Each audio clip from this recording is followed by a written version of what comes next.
2016-ലും 2021-ലും രണ്ടാം സ്ഥാനത്ത്. 2026-ൽ കഥ മാറ്റിയെഴുതും. പാലക്കാട് പിടിക്കാൻ ശോഭാ സുരേന്ദ്രൻ. ബി.ജെ.പി. പ്രതീക്ഷയർപ്പിക്കുന്ന പാലക്കാട് നിയോജകമണ്ഡലത്തിൽ പാർട്ടി സംസ്ഥാന ജനറൽ സെക്രട്ടറി ശോഭാ സുരേന്ദ്രൻ തന്നെ സ്ഥാനാർത്ഥിയാകും. അടുത്ത ദിവസം മുതൽ അനൗപചാരികമായി പ്രവർത്തനം ആരംഭിക്കുമെന്നാണ് സൂചന. സാധ്യതാ പട്ടികയിൽ അവസാന ഘട്ടത്തിൽ ശോഭാ സുരേന്ദ്രനും പാർട്ടി ഈസ്റ്റ് ജില്ലാ പ്രസിഡന്റ് പ്രശാന്ത് ശിവനുമാണുള്ളത്. നിലവിലെ രാഷ്ട്രീയ സാഹചര്യത്തിൽ പാലക്കാട് വനിതാ സ്ഥാനാർത്ഥിയെ പരിഗണിക്കണമെന്നായിരുന്നു സംഘപരിവാർ നിർദ്ദേശം. പ്രശാന്ത് ശിവനെ കഴിഞ്ഞ തവണ അദ്ദേഹം മത്സരിച്ച ആലത്തൂരിൽ പരിഗണിക്കാനാണ് സാധ്യത. 2016-ൽ പാലക്കാട് ശോഭ രണ്ടാം സ്ഥാനത്തെത്തിയിരുന്നു.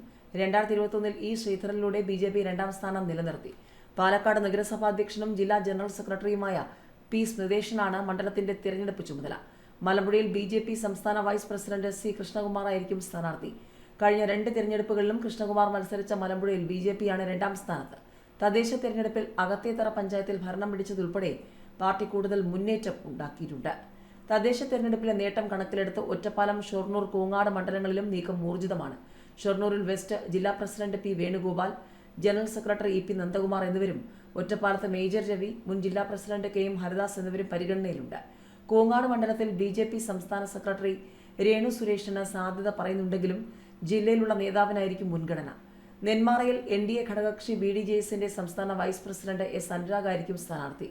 ബി.ജെ.പി. സംസ്ഥാന കമ്മിറ്റി തയ്യാറാക്കിയ സ്ഥാനാർത്ഥി പട്ടിക കേന്ദ്ര നേതൃത്വത്തിന് കൈമാറിയെങ്കിലും തെരഞ്ഞെടുപ്പ് പ്രഖ്യാപനത്തിന് ശേഷമായിരിക്കും തീരുമാനമുണ്ടാവുക. തെരഞ്ഞെടുപ്പിൽ സജീവമായി ഇറങ്ങുന്ന ആർ.എസ്.എസ് ബൂത്തുതല പ്രവർത്തനത്തിലും ഗൃഹസമ്പർക്കത്തിലുമാണ് ശ്രദ്ധ കേന്ദ്രീകരിക്കുക.